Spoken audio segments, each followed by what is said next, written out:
بسم اللہ الرحمن الرحیم۔ السلام علیکم ویوز آج ہم آپ کو بتائیں گے کہ سابقہ پرائم منسٹر عمران خان، جن کے بارے میں لوگ سوال پوچھتے ہیں کہ انہوں نے کیا کیا ہے، انہوں نے کیا پاکستان کے لیے کیا ہے، انہوں نے کیا وہ کیا ہے، ترقی کی ہے پاکستان میں، کوئی ان کے منصوبے بتا دیں۔ تو آج آپ کو ہم سٹیپ بائی سٹیپ جو عمران خان کے جو کارنامے ہیں، جنہوں نے جو پاکستان کے لیے خدمات استعمال کی ہے انہوں نے، تو آج ہم آپ کو سٹیپ بائی سٹیپ وہ بتائیں گے۔ تقریباً 50 سے 60 کام ایسے ہیں جو عمران خان نے ڈفرینس کی ہے سابقہ جو گورنمنٹ ہے اس سے، تو چلتے ہیں ان کو ڈسکس کرتے ہیں۔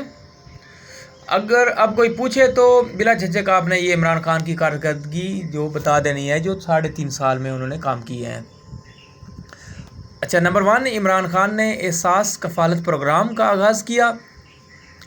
نمبر 2، لنگر خانے بنائے۔ نمبر 3، شیلٹر ہوم کا قیام کیا۔ نمبر 4، راشن کارڈ، کسان کارڈ، صحت انصاف کارڈ، احساس اسکالرشپ پروگرام شروع کیا۔ انصاف آفٹر نون اسکول کا آغاز کیا۔ انصاف معذور اور بزرگ کارڈ کا آغاز کیا۔ مزدور کارڈ کا آغاز کیا۔ روشن ڈیجیٹل پروگرام جو کہ ایک بہت بڑا کارنامہ ہے۔ خدمت مراکز کا قیام۔ نیب کو بااختیار بنایا، جو کہ موجودہ دور میں نیب کو بالکل ہی ختم کر دیا گیا ہے۔ راست پروگرام کا آغاز کیا۔ سیرت یونیورسٹی کا قیام۔ ٹورزم کا فروغ۔ بلین سونامی ٹری کا آغاز کیا، جو کہ اب پاکستان کا ایک بہت بڑا ریکارڈ ہے کہ ایک دن میں سب سے زیادہ جو ہے درخت لگانے کا۔ Tax reforms. کرکٹ سے ہی کرکٹ بورڈ کا چیئرمین یعنی کہ رمیز راجہ کو جو بنایا ہے۔ پاکستان میں 20 نمبر پر کرکٹ کی بحالی، اور اس کے بعد 21 نمبر پر پی ایس ایل کی کامیابی۔ ای ٹرانسفر اور پینشن کا قیام۔ بھاشا محمد واسو ڈیم پر کام کا آغاز کیا، جو کہ لوگ پوچھتے تھے کہ جو فنڈ کھا گیا ہے سابقہ جو چیف جسٹس اور عمران خان، تو یہ ڈیم ابھی بن رہے ہیں، ابھی آپ میڈیا پہ بھی دیکھ سکتے ہیں۔ اپنا گھر سکیم کا قیام، جو کہ ایک بہت ہی بڑی سکیم ہے، اس پہ بہت ہی غریب لوگ یا نادار لوگ ہیں جو کرائے کے گھروں پہ رہ رہے ہیں، وہ اپنا گھر خرید سکتے ہیں اس سے اپنا قرضہ لے کے، بلا سود قرضے کی سکیم۔ نئی یونیورسٹی پر کام کا آغاز کیا ہے، 21 نئی یونیورسٹی پہ کام کیا ہے، اور نمبر 27 پہ 23 نئے ڈسٹرکٹ ہسپتالوں پہ کام کا آغاز کیا ہے۔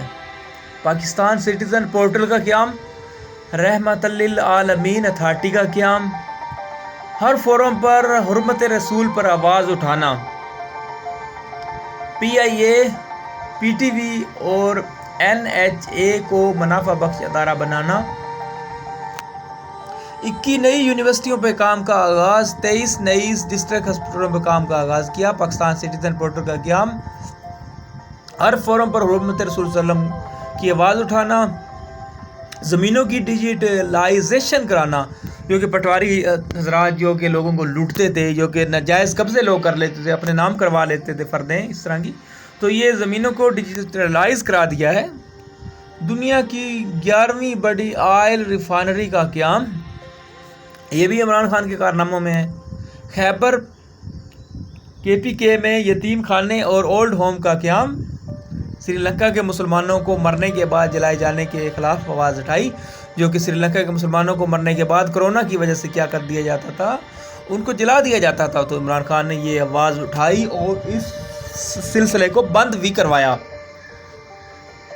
کشمیر اور فلسطینیوں کی جو آواز اٹھائی ہے وہ آج تک کسی مسلمان نے نہیں اٹھائی، ہر فورم پہ اٹھائی۔ اقوام متحدہ میں عمران خان نے آواز اٹھائی۔ سکولوں میں صبح درود شریف اور قرآن پاک کی تعلیم کا آغاز کیا۔ قرآن کی تعلیم کے بغیر ڈگری دینے کا قانون ختم کرنا، جو کہ کسی مذہبی حکومت میں نے بھی آج تک نہیں کیا۔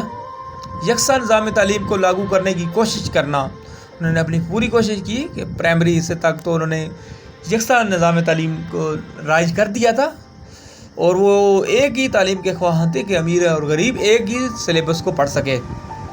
سعودی عرب سے مزدوروں کی رہائی، پوری دنیا کی حاکمیت صرف اللہ کے پاس ہے. وہ عمران خان کہتا ہے کہ ایاک نعبد و ایاک نستعین، اس چیز کو کہتا ہے کہ اللہ کے ہی کی عبادت کرتے ہیں اور تجھی سے مدد مانگتے ہیں اللہ کا. پوری دنیا کو اس اللہ کی حاکمیت کا درس دیا. قوم کے اندر خودداری پیدا کرنا، ملک کی گرتی معیشت کو دوبارہ پاؤں پہ کھڑا کرنا، تجارتی خسارے کا خاتمہ کرنا، زر مبادلہ کے ذخائر میں اضافہ، غیر ملکی قرضوں کی واپسی. دیکھیے عمران خان نے جو قرضے لیے ہیں وہ غیر ملکی قرضوں کی واپسی کے لیے سب سے زیادہ قرضے لیے ہیں. سی پیک اتھارٹی کا قیام کیا ہے جو کہ موجودہ حکومت نے بالکل ہی ختم کر دیا ہے. گوادر پورٹ کو فنکشنل کرنا، انفراسٹرکچر نواز نون دور کے 5 سالہ دور سے ڈبل اور کم لاگت پر کرنا، ملکی خزانے کو 9 ارب ڈالر سے 22 ارب ڈالر تک لے جانا، جو کہ موجودہ حکومت پھر 9 ارب ڈالر کے اوپر لے کے آ گئی ہے. اور سب سے جو اہم کام اسلامو فوبیا کے قرارداد UN سے منظور کروانا، کہ جو لوگ اسلام کے خلاف نفرت اگل رہے تھے، اسلام کے خلاف پروپیگنڈا کر رہے تھے، اس کے خلاف UN میں یہ بہت بڑی کامیابی ہے کہ قرارداد منظور کرانا. کشمیر کا کیس پوری دنیا میں لڑنا، پاکستان کا کیس اور UN میں اچھے طریقے سے پیش کرنا.